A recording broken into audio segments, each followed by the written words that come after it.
So 4 years ago, we got into beekeeping and we made so many mistakes. I caught a couple wild swarms and I messed up the comb when moving it over into the hive. This is just crazy. And I didn't know how to rubber band it to the frame. A ton dead in here. I've dropped swarm traps from trees, and yeah, that one hurt my family.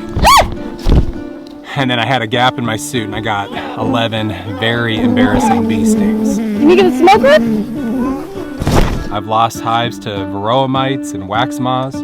So after 4 years of keeping bees, I'm making some changes. I've gotten some mentors. I've started working in a community bee yard, and it's changed everything I know about keeping bees. And so over the past 4 years, we've kept bees in 3 different types of hives. One of them is the horizontal hive, or the Layens hive. In this hive, they grow horizontally, and so they'll go from one side to the other side to fill up the hive. And we've got Langstroth hives, and these hives work by going vertically, where we add more boxes on top as the hive grows and gets bigger. And then we have flow hives, and they're the same basic concept of the Langstroth hive, where they grow vertically, we put boxes on top of each other, but they have a different system in place for their medium supers, where you can harvest honey right at the hive instead of at an extractor. Makes it a little simpler for somebody that doesn't have a lot of equipment, but they're a little more costly to get into. So about 2 weeks ago, I split this hive out from the 2 other horizontal hives we have, and they've created their own queen cell.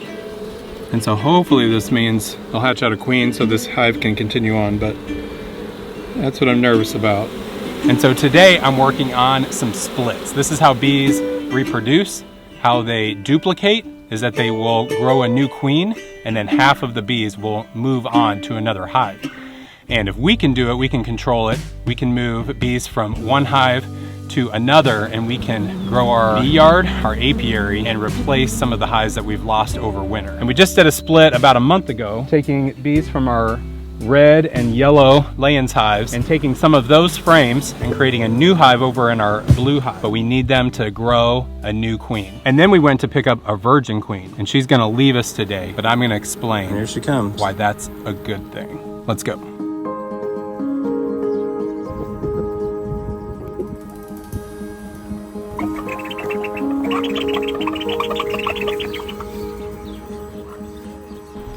Oh boy, I had a big score today from a local beekeeping friend. I got a queen bee, and this queen is going to allow us to do a few things. So the way that bees reproduce is that a queen will lay eggs throughout the year. I see some pretty young larvae in here. Those will hatch, and then when the hive gets too big, they will swarm, and then they will split. So then one hive will become 2 hives. And so we have this little virgin queen right here. And when I say virgin queen, that means she has not been bred. And so what a queen will do after they emerge from their queen cell, they will fly out of the hive for about a week to 10 days.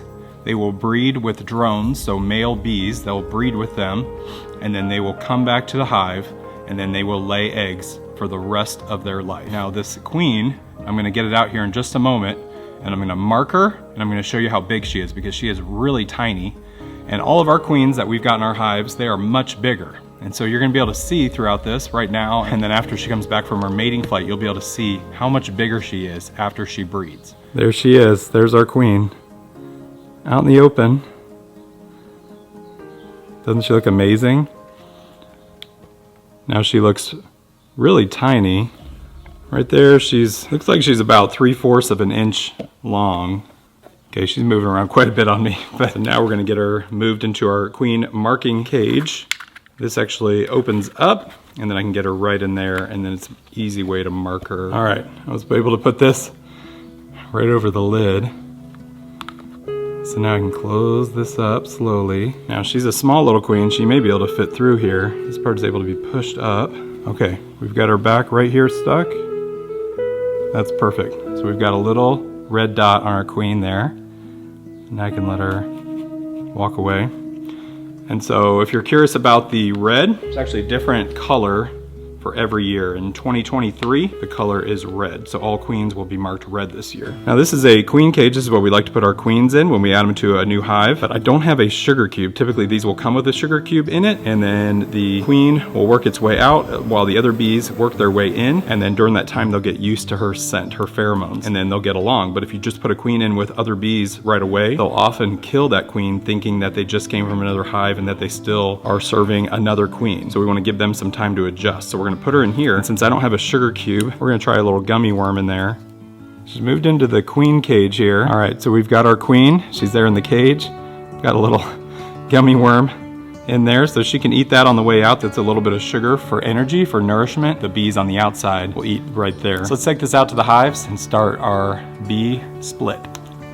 All right, we're out here at our flow hives. These are 3 of our flow hives. We've got a couple more we're gonna build this year. We also have our 7 that are in the back of the property, the 3 horizontal hives and the 4 Langstroth hives. So right now, I'm gonna move this queen into this hive. I don't have any bees in our green flow hive this year, so I'm gonna move her into here. And this yellow hive is doing really well early this year. They did an amazing job getting through winter. And so we're gonna move some frames from there over to here. They'll get used to the queen, and then either she'll get out in a day or 2, or we'll release her in maybe 2 days. She'll be able to go on her mating flight. She'll come back, and then she'll start laying eggs in here in about 10 days after that. All right, we've got our queen in position here on the frame, and then I'm gonna go get 3 or 4 good frames from our hive right over here. So they'll be able to hatch out some brood, they'll have some honey to work off of, they'll have plenty of bees, and then they'll be able to adjust and get used to this queen. So there's a frame of some honey. So that's all we've got there right now, so no queen here.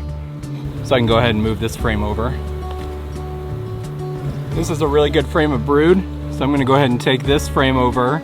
Got some brood on this side as well, so this will help get this hive started. So now I've got all the frames moved over that I want, so let's find the queen here so we can mark her. All right, well, we got the first part done. We've got the split made.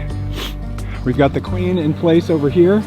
She's tied in right there with the rubber band. She's facing down so they can get up to her and start to smell her. We've got 3 or 4 frames. Have some brood and honey in there, but so far we're doing all right. They're trying to get their way into that queen.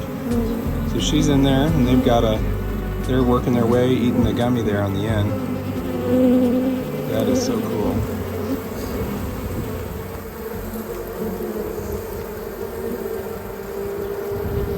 Now this is our main apiary, our main bee yard over here. And then we did a split where we took a couple frames from the red and yellow and put it in the blue hive. And we let them grow their own queen, and she emerged about 4 or 5 days ago. Now this is good news. I saw this queen cell the other day, and it looks like it's hatched. So either a queen may be in here, or she may have gone out on her mating flight. I see they've got another queen cell over here, right in that spot. So they're probably creating a couple queens as a backup, but what I need to make sure is that we've got an existing queen in here. But I'm super excited to see that one has emerged, because I wasn't sure if they were going to actually be able to produce a queen out of here or not. And so what I need to see is when she gets back, we want to mark her, make sure she actually gets back, and that we don't need to provide a queen for them. Because if not, you have a limited amount of time to give them brood that's been laid within the first 4 days of it being laid, that they can turn it into a queen cell. So our red hive and our yellow hives, they're hopping, they're doing really well. But this blue hive, I have to keep monitoring really closely until I know that they've got a queen. Let's check in here for our queen. You got the little clip? Okay. Yep. Here is our yellow hive queen. She's not marked. Where'd she go? Do we see there she is? So we've got our queen in here. We've got a lot of other bees too, but I'm trying to get her right into there. She fell right in. Now the other bees can get in and out of here. Perfect. I got her right there. So that was perfect. So I'm able to mark her. Now let's get her right back onto her frame. There she goes. There she is with her little red dot. So now it makes her way easier to identify on here. And she can go about her work, because they're about to have a big boom in bees here. So we had a success with the yellow hive finding that queen, and they're doing phenomenal. And so we're gonna find the queen in here, and we'll mark her too, just so we can make sure we know that she's in here and she's from this year. Now you don't have to mark your queens, but it's something that we like to do. One, to make it easier to find them, and then also to know which year they're from. So when they do create a new one, we're able to tell if it's the old queen or the new queen. So they've got some beautiful honey that they're already starting to draw out, and even starting to cap some of it. And they already have a couple frames almost full of honey. This is amazing. We're gonna look to do one harvest in July this year. This is not ready to go. Oh, found her. Right there. Good job. The hive knows it. Hive's getting louder. Red hive queen. We're gonna mark her red right now. We've got her held right in there. We're just gonna move the red dot and put it right there on her back. Now we've got her marked. So Uriah does an amazing job of helping me find my queens for these hives. And so now I can move her back onto this frame.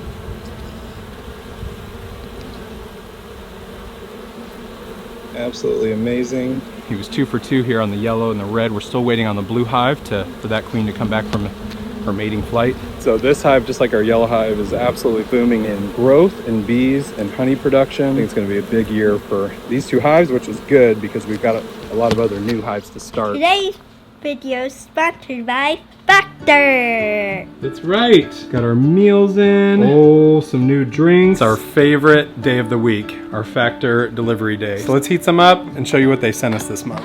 Too busy to cook this May? With Factor, skip the trip to the grocery store and skip the chopping, prepping, and cleaning up too. Factor's fresh, never frozen meals are ready in just 2 minutes.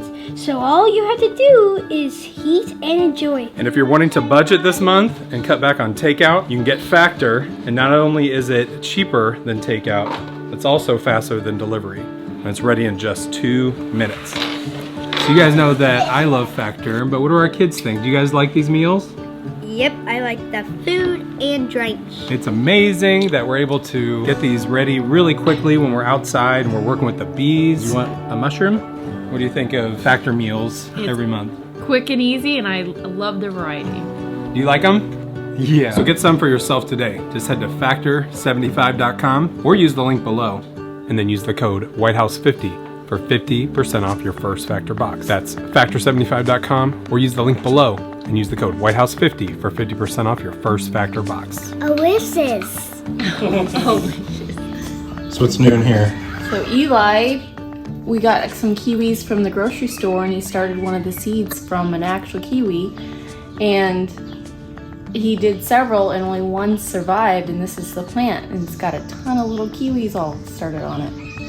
So the boys planted some sunflowers out here, and they're doing really good. Look how tall they are. A lot of them, they just planted direct seed in here in the beginning of the season, and they came right up. And this is his sunflower, his 10-foot sunflower he saved from last year. Over here, we still have our queen in the queen cage. She's day 2 in here, and the bees are trying to get to her through the gummy worm. And so I think I'm going to try to poke that out. It's been a couple days. They need a queen so they can start to move on and start to grow their hive. Now what I'd like to make sure is she's still alive and moving around in there. So I need to poke this gummy in and she'll be able to come out now. Oh, actually I was able to pull it out. There we go. And here she comes.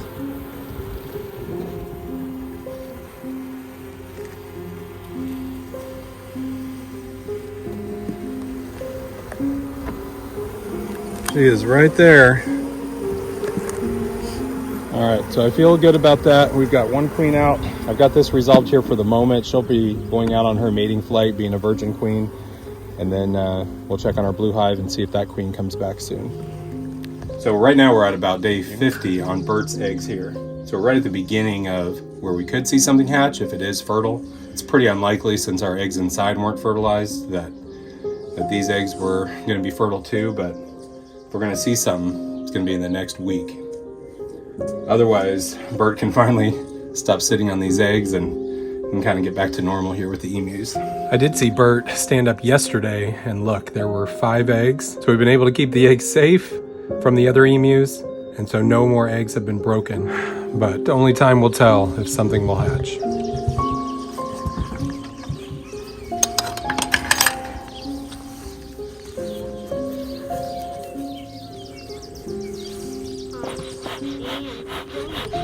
I had the boys come out and help me mark some of our new queens in our red and white hive. That's her. There she is. All right, queen clip. Our orange hive is doing so well, we're ready to put our second deep box on. So we're gonna add the second box on.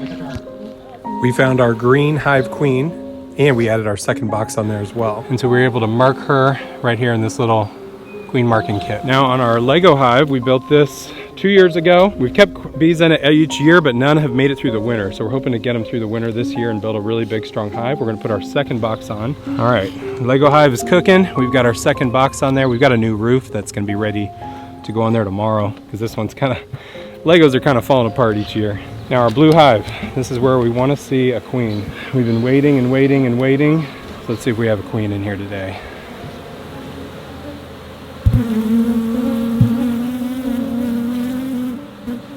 Oh my goodness. After what's felt like weeks and weeks and weeks of splitting this hive, we finally have a queen. Here she is.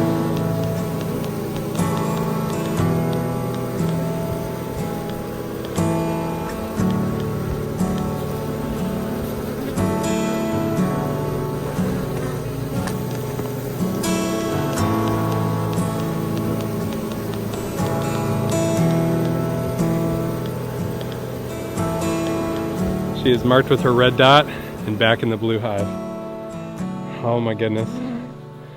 I am so excited about that. This hive is doing so well.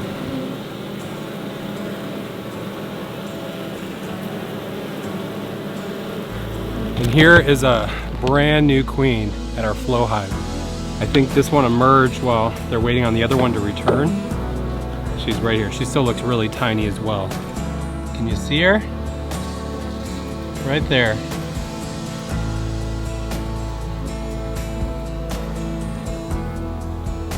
So I've got our new queen here. We'll mark her and then we'll watch her take her journey as well. I've got to say, this whole beekeeping thing is pretty addicting once you start to get the hang of it.